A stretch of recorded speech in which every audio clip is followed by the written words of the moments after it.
TC Rádio, a rádio oficial de quem investe.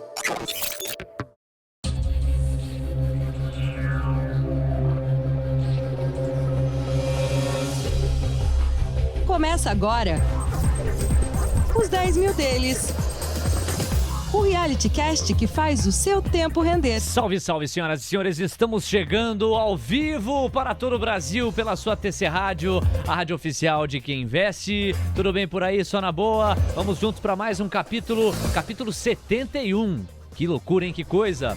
Passou rápido, mais de 70 episódios e os nossos 10 mil agora são 11.850 e... Pega essa, Ibovespa! Batemos Ibovespa por 0,1%, mas batemos. Ibovespa no mesmo período da semana passada para essa avançou 2,6%, nossa grana 2,7%, os 10 mil são 11.850. Quem está com um sorriso de orelha a orelha é ele, o gestor, aquele que cuida da estratégia do fundo da Rô, onde estão os 10 mil reais, Carlos Castrucci. Seja bem-vindo, Carlos, tudo bem? Fala, Léo, tudo em ordem por aqui, né? Começando a colocar a cabeça pra fora d'água, né? Depois de um tempinho aí. Mas vamos lá, semana positiva, vamos explicar um pouquinho dos principais fatos que trouxeram esse sentimento um pouco mais positivo pro mercado. Boa, vamos sim. Foi uma semana positiva, você vai entender o porquê aqui com a gente. No mesmo período, o dólar, no entanto, acabou sendo contraintuitivo. Geralmente, quando a bolsa sobe, o pacote perfeito é que o dólar caia. Mas a moeda americana avançou 0,7% a R$ 5,55. A maior alta da semana foi do TC, papéis avançaram 16,3%. Maior baixa, Bradesco, a queda foi de 3,9%. Na participação especial deste programa, vem aí André Musso, ele é integrante do TC School e vai repercutir com a gente o mercado de cannabis e o mercado de criptoativos. É para você que tem curiosidades a respeito desses dois segmentos ou classes de ativo, se ligar e acompanhar. A partir de agora, mais um capítulo deste reality que ganhou o coração da Faria Lima está começando. Este é o podcast Os 10 Mil Deles. O reality que faz o seu tempo render. Carteira de notícias. Bom, vamos fazer aqui a tradição, né, de levantar os principais fatos, mas sempre considerando que no nosso reality, esses 10 mil que foram colocados em maio do ano passado na Bolsa de Valores, eles geralmente levavam em consideração o fechamento de mercado da quinta-feira, quando a gente fazia o programa às quintas pela noite. Agora que a gente faz o programa ao vivo às quartas-feiras, na faixa das 3 da tarde, a gente sempre leva em consideração o fechamento do mercado a gente faz às quintas-feiras, mais 3 da tarde, a gente leva em consideração o fechamento do mercado da quarta-feira. Então, quando a gente diz que a nossa grana avançou 2,7%, significa que, considerando o fechamento da quarta passada e o fechamento de ontem, houve esse avanço aí significativo de 2,7%. Carlos, eu vou já trazer aqui os fatos internacionais, mas de um modo geral, a semana ela foi positiva, tanto internacionalmente quanto também do ponto de vista doméstico. E aí dá um alívio porque você vê, pelo menos em partes, embora a assimetria continue muito grande, muito forte, em especial para alguns segmentos e papéis, mas dá uma certa tranquilidade porque você vê em alguma parte a racionalidade um pouco devolvida a alguns setores da Bolsa, né? Perfeito, Léo. A gente viu que no Brasil, na verdade, a gente só deixou de ter notícias negativas, né? Então, a ausência de notícias negativas já ajudou a melhorar o sentimento aqui da Bolsa brasileira, né? E só esse fator, sem entrar ainda nas questões internacionais, ajudaram a trazer um pouco de racionalidade para os mercados. É claro que ainda tem muita coisa com os preços muito deprimidos, né? Principalmente setores ligados à economia doméstica, como a gente vem comentando. Mas a gente tem visto, de certa forma, um alívio ali nesses preços. Tanto é que grande parte da contribuição positiva do nosso desempenho nessa semana veio de empresas de setores ligados à economia doméstica, né? Então a gente teve o setor do ramo imobiliário de uma certa forma subindo, varejo dando uma ajudada, saneamento, sabe? Então esses setores que são mais ligados a juros, economia doméstica, elas acabaram performando bem essa semana. Neste momento em que eu falo aqui ao vivo, agora são 3h06 desta quinta-feira, a gente vê que o Ibovespa ele mudou a pegada, ele chegou a subir, a namorar ali com o patamar dos 114 mil pontos, agora está em 112.973 pontos, vai encaminhando para a reta final da semana numa perspectiva mais negativa, é verdade, mas ao longo dos últimos dias a gente viu uma volta do fluxo como há algum tempo não víamos. Quando a gente vai lá e considera os fatos que marcaram a última quarta-feira até hoje, a gente destaca nos Estados Unidos a extensão temporária do teto da dívida americana foi aprovada no Senado. Isso ajuda a um certo alívio fiscal dentro da maior economia do planeta. Foi uma notícia positiva. O payroll, outra notícia positiva no que diz respeito à resposta do mercado de trabalho, embora a consequência disso seja a redução dos estímulos, o chamado tapering, para a posterior normalização dos juros nos Estados Unidos. Veja, o payroll veio abaixo do esperado pelo mercado, é verdade. O documento apontou uma geração de 194 mil novas vagas de emprego em setembro. A estimativa era que fossem gerados 500 mil novos postos de trabalho. Eu, no entanto, aqui tenho na cabeça que hoje, com os dados de pedidos de seguro-desemprego da semana, e esses dados sim vieram positivos porque o número de solicitações de seguro-desemprego veio abaixo do que o mercado estimava. Mas, de fato, o último payroll frustrou os consensos. A inflação ao consumidor nos Estados Unidos ficou em 0,40% em setembro, acima do consenso do mercado, que previu uma alta de 0,3%. Na base anual, o CPI ficou em 5,4%.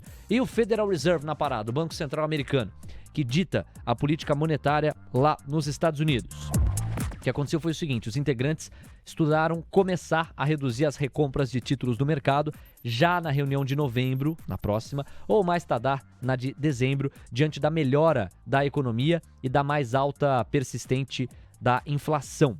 A gente também destaca aqui que, conforme a ata da última reunião do Banco Central americano, a preocupação com a inflação está no radar com ainda mais fôlego. O tapering acabaria em meados do ano que vem, meio do ano que vem. O FED também avalia que a recuperação da economia está mais lenta que o esperado e que os gargalos de produção devem continuar impulsionando a inflação por mais tempo, só que os juros devem demorar mais a subir.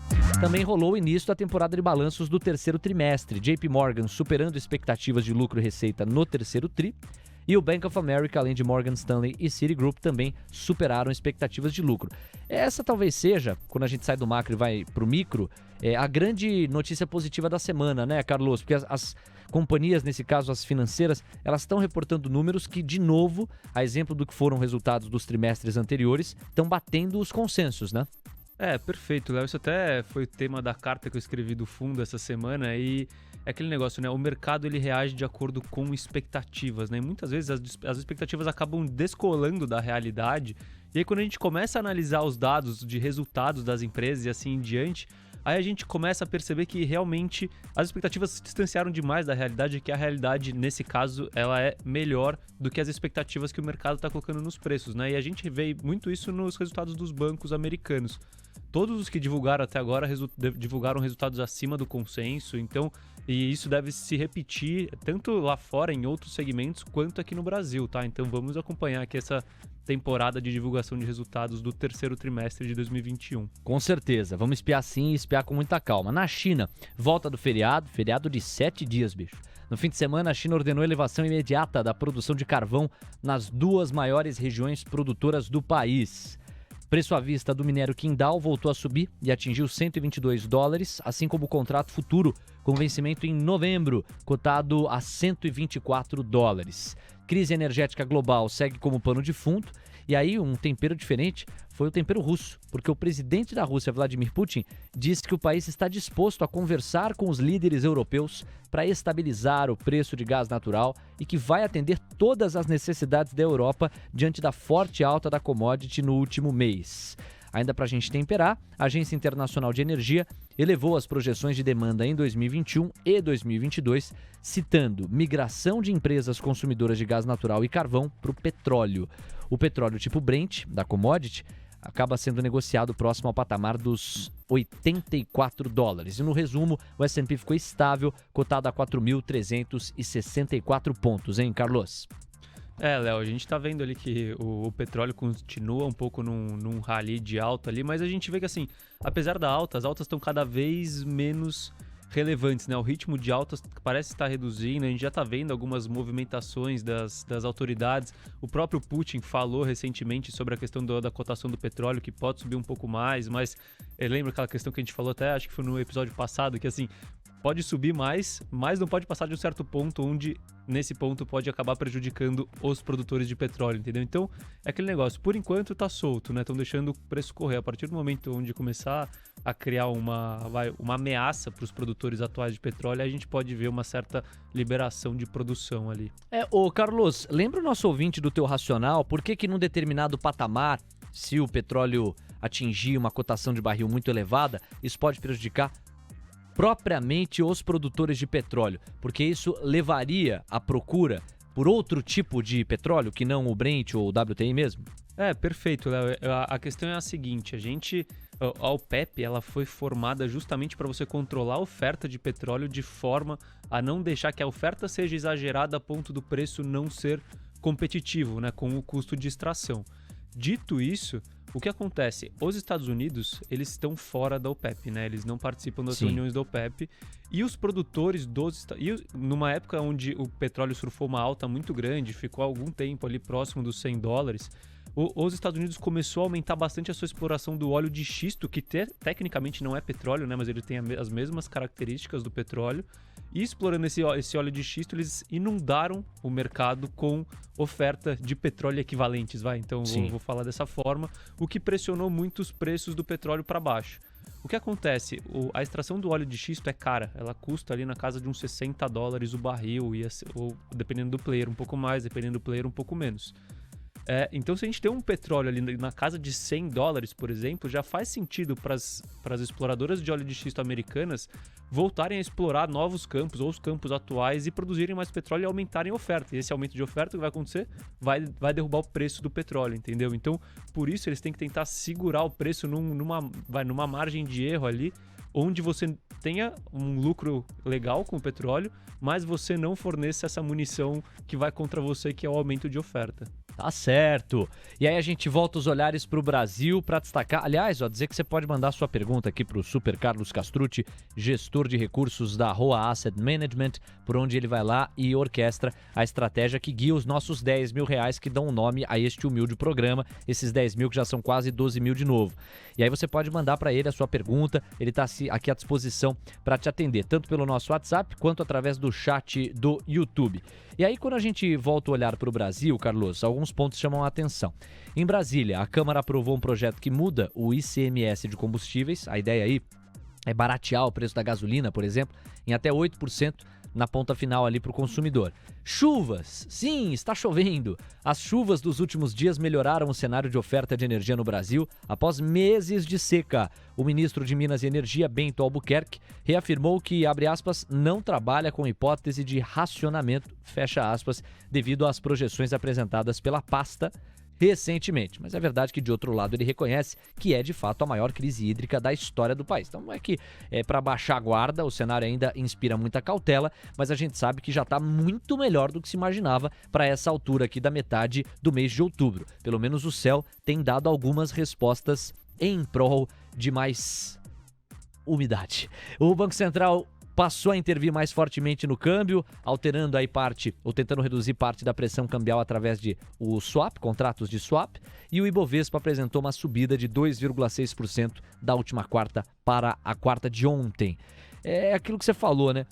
Bom, existem notícias positivas, naturalmente que as chuvas são notícias positivas, o ICMS, a aprovação do texto base também é uma notícia positiva, mas acho que assim, o principal é não ter tido uma grande notícia negativa, porque essa é que nos teria feito descolar mais uma vez de um momento internacional que é relativamente favorável, né? Pelo menos lá nos Estados Unidos, ou estabilidade ou viés de alta. Perfeito, Léo. Assim, a ausência de fatos negativos, sem dúvida, foi o principal contribuidor. E você vê como, assim, poucas notícias positivas fazem um efeito grande, né? Então, a gente tá falando de chuva, né? Pô, choveu, que legal, bolsa sobe. Então, a gente vê que, assim, realmente, o cenário não ruim pro Brasil já é muito bom pro Brasil, né? Hoje em dia, quando a gente fala do cenário no noticiário de uma forma geral, porque os preços realmente estão muito deprimidos, né? A gente tá embutindo nos preços um pessimismo muito grande. E aí, aos poucos, as coisas vão melhorando. Para a gente fechar esse nosso primeiro bloco, destaques da nossa carteira. Nossa carteira que ganhou do Ibovespa, subiu 2,7%, Ibovespa avançou 2,6%. O André Musco está aqui, já está dando um sorriso simpático, como quem disse que legal que vocês bateram o Ibov. A maior alta no período foi de 16,3% e gira em torno dos papéis do TC. São papéis Trade 3. Você lembra, o TC é a companhia que administra a Mover, que é o serviço de inteligência de mercado, abaixo do qual está a TC Rádio. E a maior baixa, Bradesco, recuo de 3,9%. Imagino que os papéis do TC, como papéis das small caps, eles estão reagindo às surras que tomaram nas últimas semanas, né? Foram muito amassados, é um movimento de correção, Carlos. Perfeito. O TC também, agora vai me fugir a memória do timing exato, mas o TC anunciou algumas aquisições aí nesse meio tempo, eu não sei se ao longo dessa período de quarta a quarta, que também ajudam a dar tração para o papel, né? Você vê que o TC, de uma forma geral, está fazendo o que foi prometido no IPO, né? Que é entrar no mercado B2B, é fazer aquisições estratégicas, seja de empresas, seja de pessoas, né? Que a gente viu também isso acontecendo. Então, eu acredito que o mercado, de certa forma, parou de bater no TC ali. Parece que a gente pode caminhar ali para uma tendência mais de alta agora, daqui para frente. E o setor financeiro? Porque a galera do outro lado fica pensando assim, poxa, com uma Selic em perspectiva de alta, com a expectativa de juros mais elevados, os bancos tendem a se favorecer. Mas o setor financeiro, ele ficou oscilando entre algumas altas, estabilidade e alguns papéis ficaram em baixa. É o caso do Bradesco, um recuo de praticamente 4%.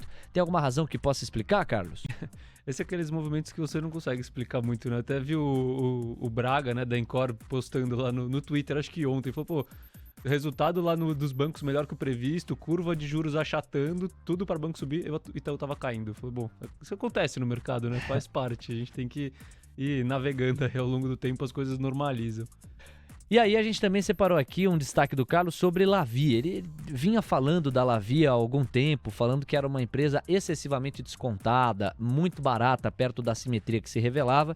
E aí a gente teve alguns anúncios importantes, você queria comentar? Diga aí, Carlos. Léo, acho que vale para reforçar aqui a questão que a gente tem comentado algumas vezes da distorção relevante de preços, né? Mesmo quando a gente considera um cenário sem crescimento para as empresas, né? Quando eu falei de Lavie, eu trouxe aqui para a mesa que Lavie, no preço da Lavie estava embutido que ela perderia dinheiro nos próximos lançamentos para justificar aquele preço. E aí o que acontece? O cenário não é bem assim para a Lavie, né? Ela vê que as suas ações estão excessivamente baratas e é uma empresa que está com bastante caixa e, em resumo, o que aconteceu agora, né? Inclusive, se você quiser até pagar a cotação aí de Lavie, que eu não sei como que está agora, mas ontem a empresa anunciou mais o equivalente a 9,6% de dividendos extraordinários para os acionistas da Lavie. E se você pegar só os anúncios de dividendo esse ano, já somam um pouco mais de 11% esse ano, na cotação, baseado na cotação de ontem, mais recompras equivalentes a 7% do total de ações. Ou seja, só esse ano o preço está tão deprimido de Lavie que só de remuneração para o acionista já foram mais de 18% da cotação da empresa, entendeu? 1/5 da empresa ela já devolveu para o acionista de alguma forma. A cotação neste momento ela me emociona aqui, né? Com os papéis da Lavie estão avançando 7,64% a R$ 6,48 em cima dessa justificativa do Carlos. Eu digo que me emociona porque isso é um reality, então nossa skin está in the game, a nossa pele está em jogo e a gente está conseguindo surfar esta alta que me deixa emocionado. São 3h19, a gente vai fazer um rápido intervalo. Na volta, André Musso is in the house. Vamos conversar com o Musso, é um talento aqui do TC, veste a camisa do School e vai ajudar a gente a repercutir dois mercados que costumam despertar interesse e curiosidade por parte do investidor. O mercado de cannabis e o mercado de criptoativos. São várias as reflexões, os pontos e as oportunidades que a gente vai tatear aqui depois do intervalo. Então, se eu fosse você, eu não perdia. Senhoras e senhores, voltamos já. Este é o podcast Os 10 Mil Deles, o reality que faz o seu tempo render. Muito bem, estamos de volta. Sim, senhoras e senhores, com um entrevistado mais do que especial aqui. Ele que já vestiu a camisa do TC School e agora veste a camisa do TC Matrix, mas todas as camisas de um mesmo guarda-roupa chamado TC. Sim, estamos falando de André Musso, ele está em casa aqui. Fala, André, tudo certo? Bem-vindo, obrigado pela presença. Fala, Léo, obrigado pelo convite, Carlos, todo mundo que tá aqui no estúdio, todo mundo que tá assistindo aí de casa, bater um papo legal hoje aí. Bora lá, e a gente vai abrir os trabalhos focado no mercado de cannabis, porque informações e curiosidades não faltam para muito investidor que monitora e avalia uma possível montagem de posição. Primeiro assim, de saída, André, conta pra gente, você é investidor desse mercado de cannabis e qual que é a tese que basicamente guia o teu racional de investimento? Sou sim investidor, com a posição menor do que eu gostaria. Acredito que eu ainda tenho que estudar mais algumas teses, alguns cenários dentro do setor para aumentar minhas posições, mas é uma tese que eu gosto bastante. Quando a gente olha para o setor de cannabis, tem duas principais avenidas de crescimento, né? A parte recreacional e a parte medicinal. Deixando os vieses de lado, é inegável que as duas partes têm muito crescimento no futuro. Quando a gente olha para a parte medicinal, são várias doenças, várias coisas que atacam os seres humanos que conseguem ser resolvidas com esse medicamento, especificamente com o CBD, que é uma parte ali da cannabis que não tem o efeito que as pessoas gostam de usar na parte recreacional. Então, tirando os viés de lado, a parte medicinal, acredito que a maioria das pessoas já entenda que tem futuro, tem potencial e um grande mercado a ser explorado. Quando a gente olha para a parte recreacional, é onde existe mais preconceito ainda, porque muitas pessoas são contra o uso, muitos países, como até o Brasil, é proibido ainda. Então é uma coisa mais complicada, uma linha mais tênue. Só que quando a gente para pensar, é um produto que tem uma demanda praticamente inelástica. A pessoa que é usuário, o viciado, vamos assim dizer, nessa substância, vai continuar usando aquilo ali. A empresa tem um poder de aumentar o preço, expandir as margens e diversificar ali os seus produtos. Então, acho que são dois segmentos com muito potencial. A parte recreacional em países que já são legalizados, como Estados Unidos e Canadá, a gente vê as empresas crescendo, faturando muito. Então, acho que as duas partes ali têm bastante crescimento, a gente tem que ficar de olho. Perfeito, Musso. Eu vou até nessa linha ali do crescimento ainda. Como que você enxerga assim, quais são os principais drivers daqui para frente para o mercado crescer? Né? Quem sabe que é um mercado quente, principalmente no recreacional, na parte do medicinal a gente está tentando evoluir, mas quais são os principais drivers que você vê ali para a gente conseguir realmente liberar a demanda, né, de uma forma geral? Bom, eu acho que os principais drivers estão começando a acontecer. O Canadá, ele legalizou a parte recreacional no Canadá como um todo. Então a gente já tem ali uma população grande consumindo isso. Se eu não me engano, salve a memória, 1 a cada 5 pessoas no Canadá fuma ou já fumou. Então é uma parte grande da população que vai consumir esse produto. Nos Estados Unidos é uma coisa um pouco mais lenta, porque eles são Estados Unidos. Então cada estado tem que decidir qual que vai ser a política. A parte medicinal, a maioria dos estados já liberou. A parte recreacional ainda não são todos os estados. Eu diria que mais da metade ainda não liberou a parte recreacional. Então o principal driver é a adoção dessa parte medicinal. Isso o Brasil já está avançando. A Anvisa já liberou algum tipo de importação. Países latinos aqui próximos, Colômbia, Peru, já fazem essa produção da parte medicinal. E a parte recreacional, eu acredito que o principal driver seja a aceitação e a regulamentação disso na maioria dos outros países. Porque esse é um mercado que já existe, só que ele tá na mão de cartel, tá na mão de bandidos, e ele pode passar para a mão do mercado privado e honesto, regularizado, caso os países venham a desenvolver esse mercado e a liberar a venda recreacional. Lembrando que os Estados Unidos começou a fazer isso, alguns estados já vendem, mas um principal driver é aumentar o número de estados nos Estados Unidos e também outros países começarem a adotar essa política de liberar que empresas normais, empreendedores normais, produzam, cultivem e vendam esse produto.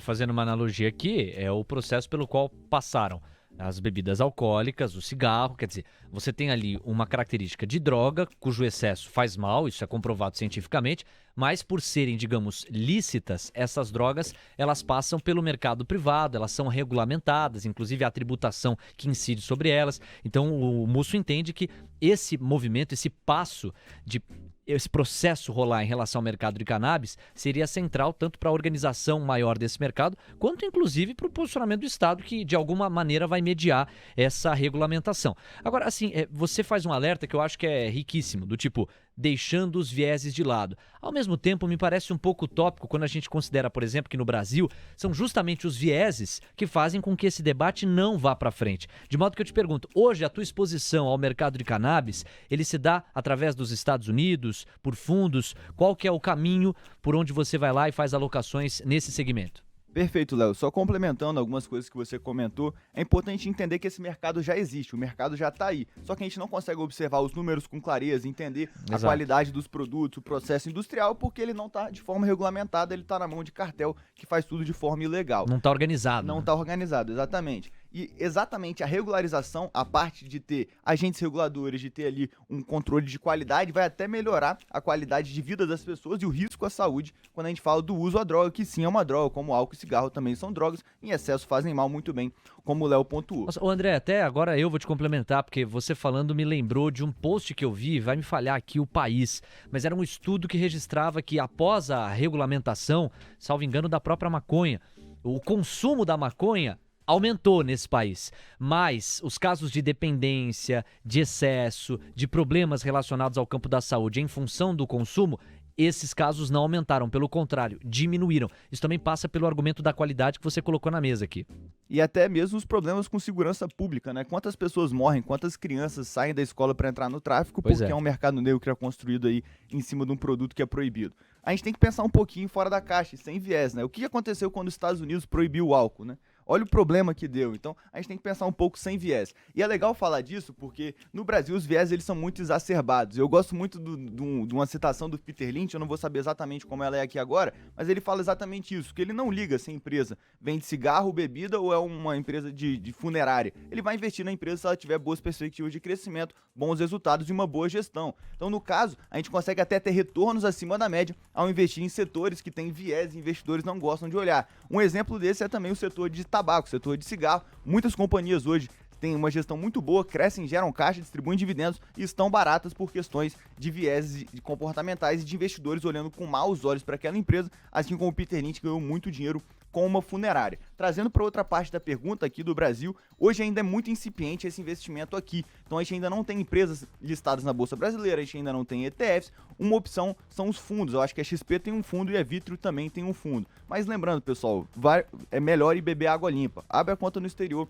investe diretamente em empresas do segmento, ETFs. Ali você vai ter um leque rico de oportunidades para investir. E lembrando, é um setor ainda muito incipiente, está começando. Ele é pequeno lá nos Estados Unidos, imagino que vai chegar para a gente aqui no Brasil, então é melhor beber água da fonte lá fora.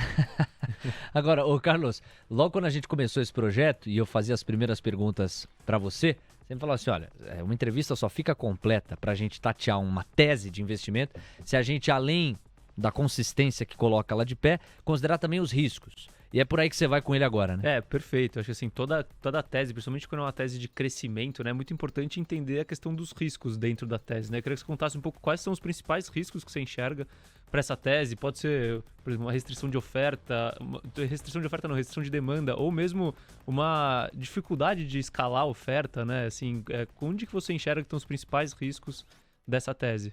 Bom, na minha cabeça, o risco principal é regulamentação do governo para o lado negativo da coisa, ou por algum motivo, uma ascensão de extrema-direita em algum lugar. Extrema-direita quando eu digo em costumes, tá? Não em liberdade econômica. Mas alguma cabeça dessa, alguma mente dessa vá contra o movimento, porque as pessoas usam isso desde que o mundo é mundo. Então, vários anos as pessoas usam, não só no Brasil, mas no mundo todo. É difícil achar um país no mundo, tirando Filipinas e Tailândia, que você morre caso você fume, as pessoas costumam usar, né? As pessoas continuam usando esse produto, essa demanda vem aumentando. Com o processo disso ser regulamentado, você tem um controle de qualidade. Como nos Estados Unidos, você compra isso numa farmácia, você compra ali do lado da sua casa, eu acho que o consumo até tende a aumentar um pouco. Então, na parte da demanda por esse tipo de produto, eu não vejo muito risco em termos aí de alterar a tese da companhia. Até pelo contrário, tá? Lá nos Estados Unidos já existem vários subprodutos. Então, para pessoa que não gosta de fumar, ela já pode comprar uma balinha, ela já pode tomar um líquido. Então, existem aí vários subprodutos construídos em cima dessa indústria. E esse a gente está falando só do lado recreacional. O lado medicinal, o crescimento é assim gigantesco. Cada vez mais descobrem novas doenças, novas coisas que podem ser tratadas com esse tipo de medicamento. Então, o principal risco na minha cabeça é a regulamentação do governo ou uma mudança drástica em costumes, mas não é algo que eu veja acontecendo. Um risco que você tem que tomar cuidado ao investir nas empresas, aí é claro, é não pagar caro demais. Como o Carlos disse, são empresas de alto crescimento. Então o mercado já coloca no preço hoje um crescimento futuro muito grande para essas companhias e muitas delas são pré-operacionais, ainda queimam caixa, ainda não dão resultados positivos. Então o risco para mim está em você saber selecionar as companhias ou, caso não saiba, ir para um ETF, porque em algumas empresas você pode pagar caro demais por empresas que podem até mesmo não dar certo devido a essa grande expectativa que o mercado tem hoje e já coloca isso no preço. Ô Musso, só para eu surfar um pouco no teu racional, você entende que há um risco indissociável da eventual regulamentação pela qual passa o mercado de cannabis. Mas a pergunta que eu te faço é, você acredita que uma regulamentação, seja ela de qualquer natureza, ela pode ser pior do que a gente tem hoje, que é uma não regulamentação, ou necessariamente uma regulamentação, ainda que mal feita, já coloca o mercado de cannabis num patamar acima do atual, em que muita gente finge que não vê e a coisa rola solta debaixo do tapete?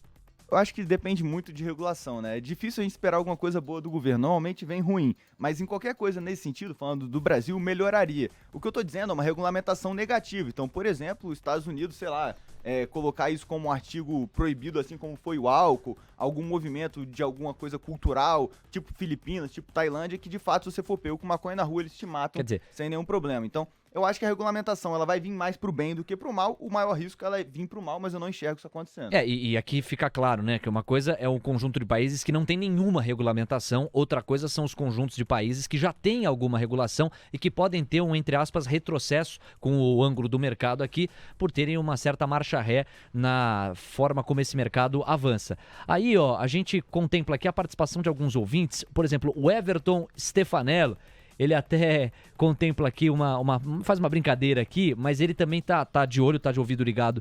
E aí ele basicamente lembra a gente que o uso recreativo, ele no português claro, é o uso para ficar legal, certo?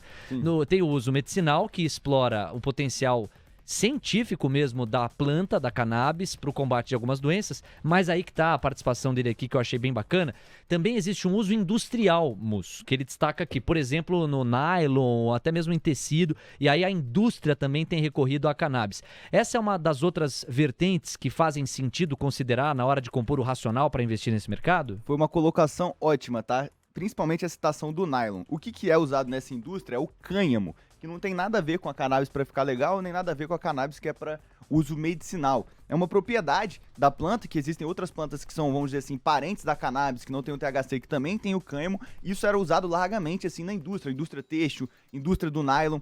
E a proibição da cannabis, que começou a ser jogada fortemente lá nos Estados Unidos, surgiu muito bem influenciada por um lobby de uma empresa de nylon chamada DuPont, que fazia as revistinhas da DuPont para você desincentivar a população a usar cannabis. Então, nessa época, as propagandas eram as mais ridículas possível. O cara fumava um baseado e jogava a mulher de cima do prédio, dava uma facada na mulher e começaram a relacionar isso com os negros, relacionar com os mexicanos. Se você pesquisa a história da proibição e compara com o que as pessoas hoje são contra a proibição, é uma coisa assim completamente absurda e muito bem colocado também, tem um uso industrial muito grande. E se vocês pesquisarem essa história da DuPont, nylon e cannabis, vocês vão ver que é uma coisa muito engraçada e é até doido de ver o que as pessoas defendem hoje e comparar por qual foi o motivo lá atrás que proibiram. Então é importante, mais uma vez, nunca ter viés e olhar os fatos e olhar os dados para entender o mercado. E eu acho que cada vez mais, para uma sociedade que a gente está caminhando, esses tabus vão caindo, essas barreiras vão caindo, e o uso industrial, medicinal e recreacional tendem a aumentar nas três vertentes. Em resumo, Musso, hoje no mercado brasileiro não dá para investir em cannabis,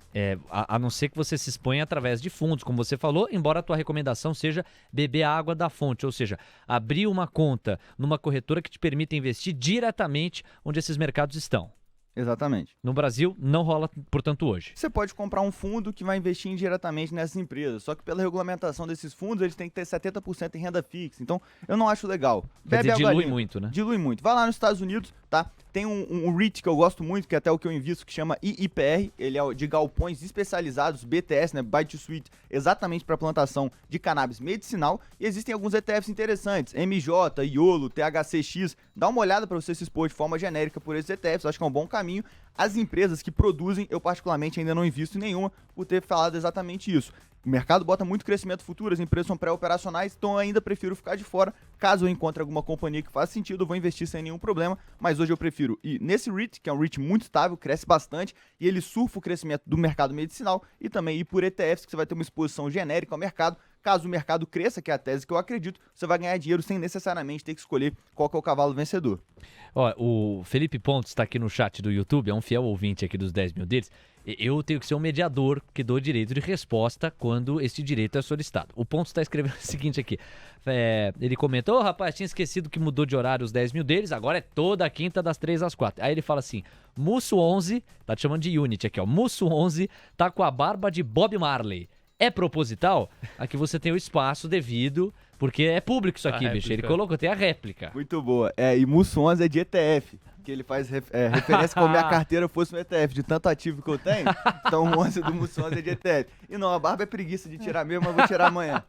Tá certo. Carlos, pra gente fechar esse bloco aí ainda em cima do mercado de cannabis. Perfeito. Acho que o Musso já deu até uma introdução aqui para minha próxima pergunta, que é justamente na linha de quais veículos, né, quais ativos você prefere investir, quais são suas principais posições no mercado de cannabis hoje, e explicar um pouquinho o que é cada uma dos veículos que você investe. Bom, hoje quais são as opções que a gente tem? A gente pode investir nas empresas que são produtoras de forma geral. Algumas produtoras também são varejistas, mas existem as varejistas. Você pode investir nas empresas que são ali os fundos imobiliários americanos, que são os REITs. No caso, existem dois hoje, que é, se eu não me engano, Power REIT e o IPR, que é o Innovative Properties, são esses dois que tem no segmento, ou e via ETFs, que é um caminho interessante que você compra o mercado de forma geral. Qual que é a minha cabeça hoje, tá? Enquanto eu não encontrar empresas que satisfaçam meus critérios em termos de governança, balanço, crescimento e que estejam no preço razoável, vamos assim dizer, eu não iria fazer stock picking nesse segmento.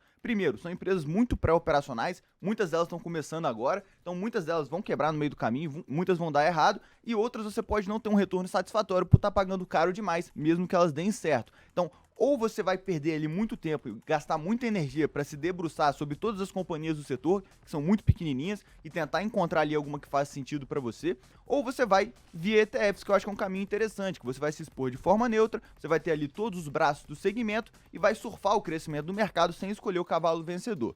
Já olhando para a parte de REITs, o Power REIT ele é um REIT pequeno, ele era um REIT que ele tinha uma ferrovia lá atrás, muito antigo mesmo, tinha questão de geração solar distribuída e agora ele está entrando na parte de cannabis, mas também bem menor do que o IPR, que já é um REIT pequeno e muito rolo, né? Ferrovia, geração distribuída, cannabis, então também ficaria de fora. O IPR é um REIT muito interessante, porque ele é um REIT recente, ele é focado único e exclusivamente nisso, tem apresentado um crescimento absurdo, não só de resultados, mas de novos galpões, novos inquilinos. Eu acho que é um REIT interessante para você surfar esse segmento. Primeiro, porque ele é mais blindado, ele está ligado à parte medicinal, que já é muito bem mais regulamentada, então ele tem um espaço, uma avenida clara de crescimento e trabalha ali com BTS, ou seja, as empresas que alugam esses galpões, elas precisam do galpão daquela forma, com a iluminação daquela forma, com a ventilação daquela forma, com a estrutura do galpão daquela forma. Então, vamos dizer assim, você tem uma demanda por aquele tipo de galpão e você tem uma reserva de mercado, não são todas as pessoas que têm como fazer esse galpão e não existem muitos galpões disponíveis nos Estados Unidos. Então, o IPR, que é um REIT, eu acho muito interessante e na outra ponta eu teria ETF também para surfar o crescimento do mercado. Estamos chegando à reta final desta primeira conversa sobre o mercado de cannabis. Você está curtindo a participação do André Musso. Agora, vocês têm chamado a atenção dos nossos ouvintes. Por exemplo, o Tiagão Oliveira aqui no chat do YouTube faz uma observação em direção ao Carlos aqui. Ele faz o seguinte: Carlos, essa camisa branca aí é inspirada em Tato Barros? É Tato 3? Você sabe que é o padrão figurinístico do Tato, né? Camisa branca, aquela coisa, botão aberto. Tem alguma inspiração aí, não? Não tinha pensado nisso, mas é uma honra inspirar essa visão nas outras pessoas, né? Então agora pode considerar que é assim. As próximas vezes vão ser. Ô, Tato, agora você precisa vir aqui, né, bicho? Dá essa moral pra nós, né, meu? Com esse elogio aí, ó. Às 3h40, vamos fazer um rápido intervalo. Na volta, tem a segunda parte da conversa com o Musso. Se a gente focou no mercado de cannabis nesse bloco, no bloco que vem, a ideia é a gente falar sobre criptoativos. E aí tem mais gente posicionada ou estudando montar posição. Manda a sua pergunta, vamos desafiar essas mentes aqui. Eu só boto o querosene na fogueira e volto já. Este é o podcast Os 10 Mil Deles. O reality que faz o seu tempo render.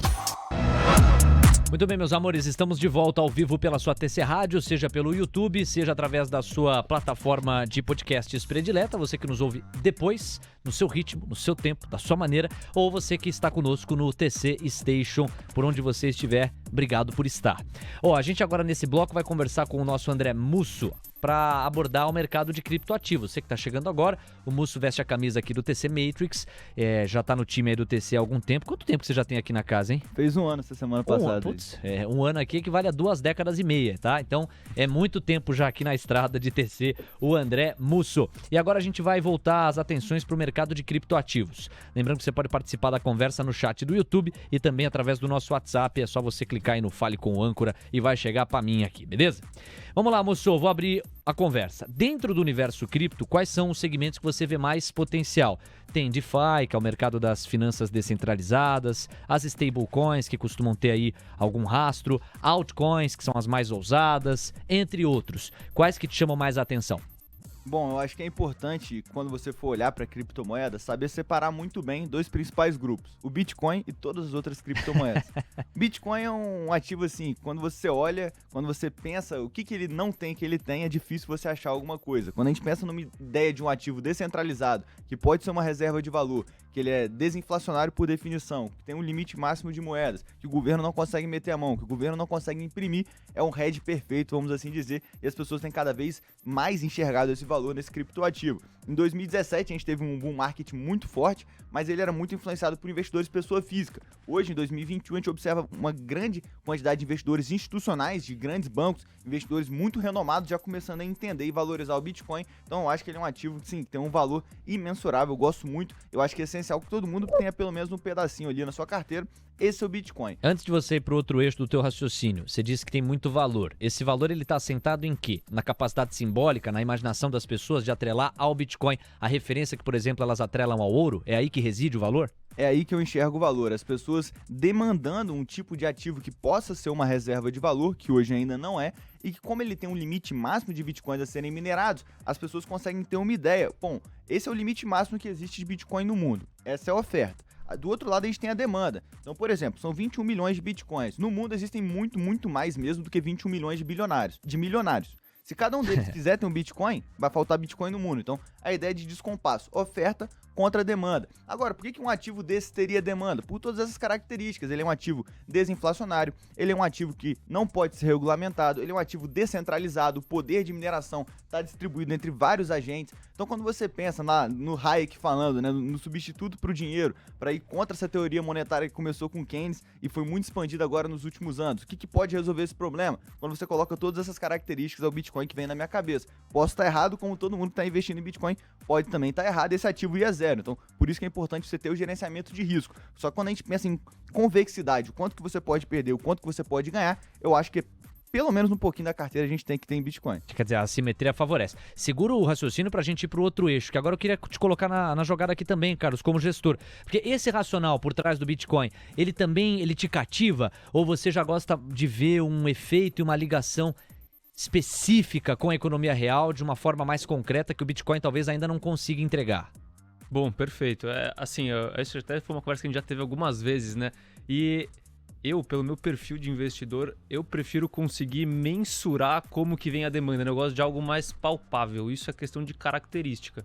A gente sabe que o dinheiro, o dólar, na verdade, ele é um pedaço de papel e não vale nada. Exato. Né? E a questão do Bitcoin vai na mesma linha. Se as pessoas acreditarem que o Bitcoin vale alguma coisa, ele vale alguma coisa, entendeu? Então, o Bitcoin, você tem que... A tese do Bitcoin tá pautada nisso. Não é algo que eu gosto de me expor, tá? A única questão do Bitcoin que eu enxergo como principal risco é que eu falo assim... O sucesso do Bitcoin é um risco pro Bitcoin, né? Porque quanto mais relevância ele ganha, mais os governos vão querer ir contra, e quanto mais governos querendo ir contra, mais chances deles conseguirem ir contra o Bitcoin, né? Mas a gente tá falando de uma força global. Então é ali que eu enxergo o potencial risco. Mas assim, agora se for falar, o Carlos investe, o Carlos não investe. Mas eu concordo com o racional do Musso de que você tem mais potencial de ganhar do que de perder. Eu concordo, entendeu? Então eu acho que é como se fosse realmente uma opção, entendeu? Sabe, como uma opção. Pode virar pó, mas se você ganhar, você vai multiplicar por algumas vezes, entendeu? Então agora a questão é mais, assim, você quer apostar, você acredita nesse racional de que as pessoas vão ter uma crença de que o Bitcoin vale alguma coisa, ele vai crescer e os governos não vão conseguir interferir. Se você acreditar nisso, vale a pena você ter uma exposição a Bitcoin. E vamos combinar, Musso, já te passando a bola para você dizer se você concorda que esse seja o principal risco, assim como o Carlos enxerga, mas é claro que hoje a chance de virar pó é muito menor do que anos atrás, em função do nível de capitalização que os criptoativos em geral, mas sobretudo o Bitcoin, já atingiu, né? Bom, eu concordo com essa mentalidade do Carlos. Eu acho que muitos investidores eles vão olhar e vão investir em apenas ativos geradores de caixa porque eles conseguem entender qual que é o valor desse ativo, é o quanto que ele vai gerar de caixa no futuro trazido a valor presente. Então eu acho que faz muito sentido e caso você esteja nessa posição, não tem necessidade de você se expor a um ativo que você não conhece, é até adequado que você não invista naquilo que você não entende, naquilo que você não conhece. E o que o Carlos falou é totalmente verdade, o Bitcoin só tem valor se as pessoas perceberem esse valor. Ele não é um ativo que vai te gerar mais Bitcoins, ele não é um ativo que vai te gerar mais dinheiro e colocar esse dinheiro no seu bolso. Ele é um ativo escasso e para única e exclusivamente ele ter valor, ele depende que as pessoas acreditem e valorizem mais esse ativo, assim como obra de arte, assim como ouro, assim como prata. Qual que é o valor do ouro? O valor industrial do ouro é muito menor do que o valor que a gente coloca no ouro hoje, porque ele é um ativo escasso. O ser humano, desde que o mundo é mundo, gosta de ouro, desde lá dos vikings, antes disso, eles gostam de ouro, e é por isso que a gente tem a demanda por esse valor. Então, o que acontece, por exemplo, numa crise? As pessoas vão comprar ouro para conseguir preservar aquele patrimônio. O que acontece ao longo do tempo? O ouro vem corrigindo a inflação. Então, a gente tem que entender que esse tipo de ativo ele só tem valor porque as pessoas reconhecem esse valor. E por que eu acho que o Bitcoin pode se encaixar nesse segmento? Porque quando a gente para pensar num cenário de inflação mundial, num cenário, por exemplo, de descompasso de políticas monetárias, num cenário de que o que eu vou investir, como é que eu vou proteger esse patrimônio? Eu acho que o Bitcoin ele faz muito sentido, porque ele é um ativo que está lá desde 2009, as pessoas vêm usando cada vez mais. Desde 2009 ele não teve nenhuma transação que deu algum tipo de erro. Se o Bitcoin foi mandado da carteira A para a carteira B, ele chegou. Então, como moeda de troca, ele faz sentido. Como reserva de valor, ele vai fazer cada vez mais sentido ao par que as pessoas forem adotando esse ativo. Hoje, como o Léo muito bem pontuou, é um ativo com $1 trilhão de capitalização de mercado. Então, não é algo simples para o governo simplesmente ir lá e deletar. Então, acho que esse risco de virar pó diminuiu cada vez mais. E para mim, assim, quando a gente fala de microeconomia, tem um tipo de bem que é chamado de bem de Giffen, né? E o meu professor, que hoje trabalha no Ministério da Economia, o Bruno Funchal, foi secretário do Tesouro e agora é secretário especial do Ministério, ele sempre falava que bens de Giffen são como gnomos. A gente sempre ouviu falar, mas a gente nunca viu um. Eu acho que o Bitcoin pode ser o primeiro bem de Giffen do mundo. A cada vez mais que ele sobe, quer dizer que mais pessoas estão valorizando aquele ativo, mais pessoas estão segurando o Bitcoin e ele está mais descentralizado. Então, ao par que ele vai subindo, a demanda pode aumentar cada vez mais. Essa é uma tese que eu enxergo. Eu acho que ele pode sim ser o primeiro bem de Giffen, que é aquele que mesmo que o preço suba, ou com o preço subindo, a demanda por esse ativo aumenta, e é isso que eu tenho enxergado do Bitcoin desde lá de 2016, quando eu comecei a investir, e vejo essa tese seguindo mais pra frente. Quanto mais gente tem, mais investidor institucional tem, quanto mais pulverizado tá a distribuição de Bitcoins pelo mundo, pelos investidores, eu acho que ele tende a ter cada vez mais valor, por ter ali uma segurança maior na sua estabilidade, no seu crescimento e valorização no futuro. Então, essa é a minha tese pro Bitcoin. Posso estar errado, mas é o que eu acredito. Este é o primeiro programa voltado para o mercado financeiro que fala de maconha e gnomos no mesmo episódio. Olha, a partir de agora nós vamos passar a bola para o nosso André Musso no seguinte sentido aqui. Num eixo do seu racional você colocou os bitcoins. No outro eixo, todos os outros criptoativos. Fala desse segundo eixo. Bom, por que eu separo dessa forma? Porque o Bitcoin é toda essa tese que a gente conversou agora. Moeda descentralizada, reserva de valor, tal, desinflacionário. Todos os outros ativos, todas as outras altcoins, DeFi e por aí vai, são empresas de tecnologia, na minha opinião. Então você tem que avaliar e entender elas de forma diferente. Aquele projeto que está sendo ali desenvolvido, aquele token daquele projeto, ele vai ter usabilidade na vida real, as pessoas vão usar aquele serviço. Então a gente tem que olhar muito mais com características de empresas de tecnologia, de projetos de tecnologia. E é assim que eu gosto de olhar. E dentro desse bloco tem muitas coisas interessantes. Tem lá os contratos inteligentes, com Ethereum sendo o maior delas. Tem a Solana, que cresceu bastante, a Avalanche, que cresceu bastante.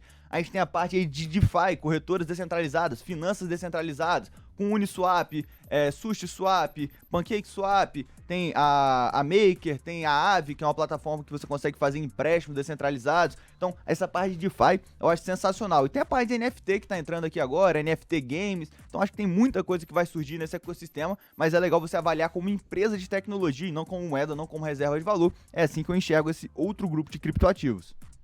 Perfeito. Até a gente investe em Ethereum, e é justamente isso. Eu enxergo o Ethereum como uma empresa de tecnologia e é o que eu gosto de investir, né? Então vai muito em linha, o racional é exatamente o mesmo aqui que a gente aplica, né? No caso do Ethereum, por exemplo, e das outras que você comentou, a gente consegue ver uma geração de caixa, de uma certa forma, né? É mais claro de onde vem a demanda, né? Legal. E, bom, então vou sair aqui do eixo Bitcoin e Ethereum, né, que a gente falou. Assim, saindo dos dois principais nomes do mercado cripto, quais são as criptos que mais te agradam, assim, que você mais aposta no sucesso? Bom, todo mundo sabe que eu já sou muçulmano, eu já sou diversificado. Quando o ativo ele é muito arriscado, eu sou mais diversificado ainda. Então, em cripto hoje, eu tenho 8,1% da minha carteira, do meu patrimônio total está em criptomoeda. Dentro dessas criptomoedas, eu tenho 10 ativos ali dentro. Então, eu gosto de estar bastante diversificado. Primeiro, porque eu não sei qual daqueles vai ser o cavalo vencedor. Segundo, existe um risco muito grande em algum desses ativos, algum desses projetos pode simplesmente ir a zero. Como eu invisto em criptomoedas desde 2016, em 2017 eu vi um bull market muito forte e depois, em 2018, eu vi um bear market muito forte mesmo. Vocês que investem em ações, vocês não estão entendendo o que é um bull market e um bear market de Bitcoin, de criptomoedas. Um exemplo, tá?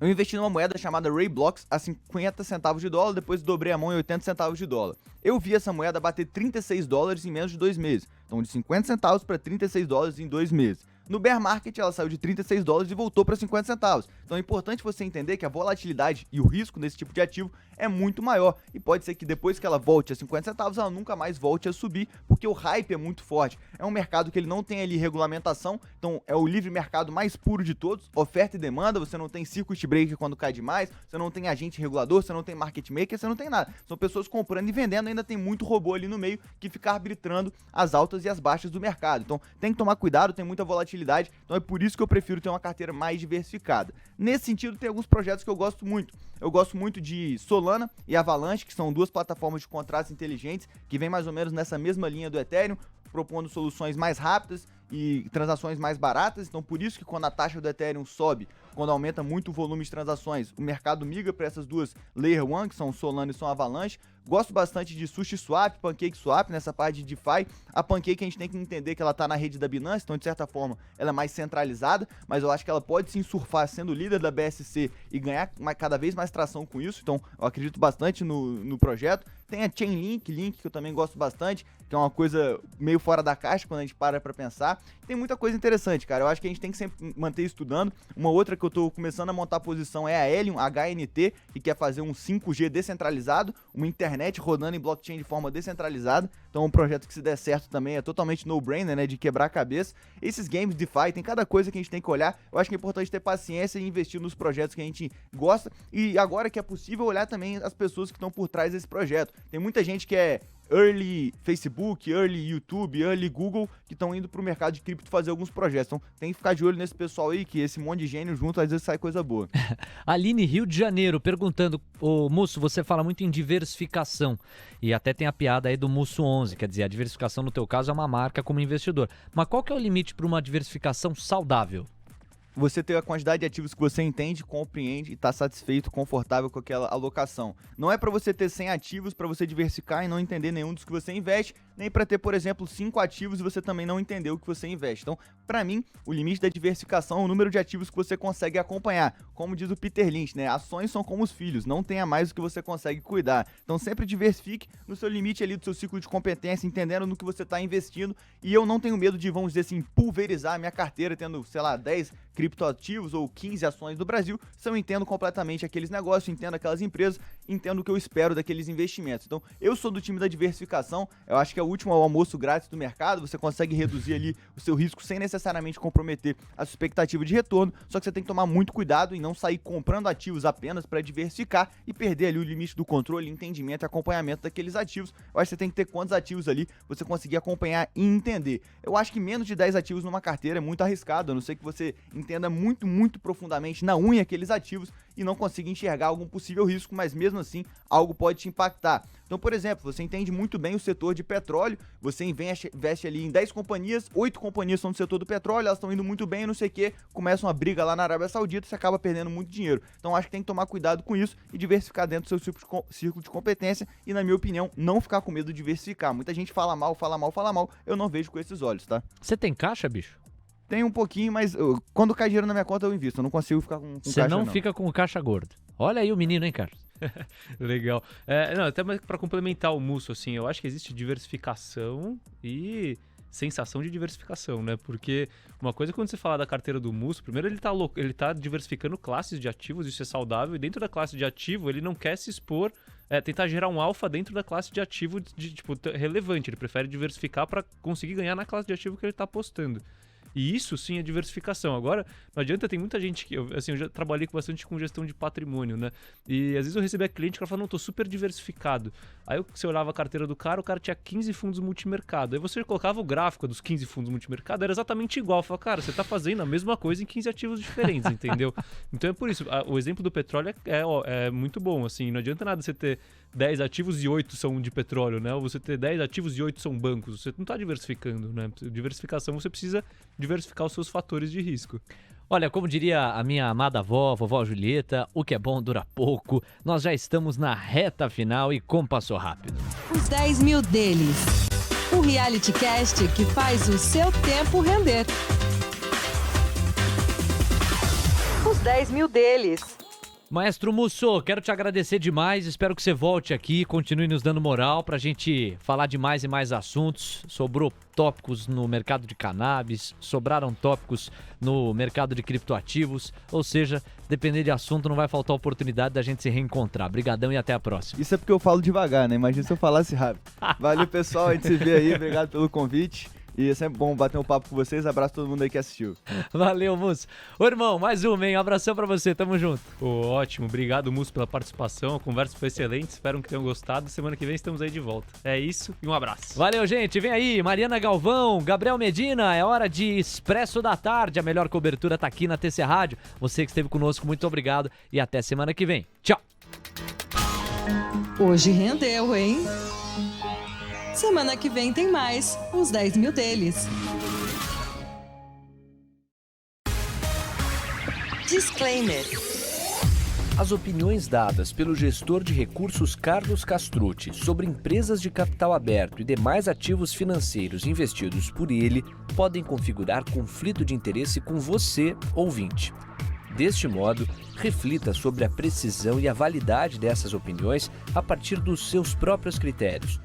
Além disso, qualquer comentário sobre investimentos reflete única e exclusivamente a opinião do Carlos. Não se trata de qualquer recomendação de investimento. Ressaltamos ainda que a participação dele não tem como objetivo a venda dos serviços da Roa Asset Management, empresa da qual é sócio e por onde realiza os investimentos dos R$10 mil iniciais do projeto. O investimento destes recursos vem sendo realizado pelo Carlos da mesma forma como são investidos os recursos dos clientes da Roa. O projeto Os 10 Mil deles persegue as melhores práticas mundiais para o mercado financeiro na atuação de Carlos como gestor de recursos. Assim, ele não vai comunicar alterações na estratégia de investimentos antes de executá-las para os próprios clientes.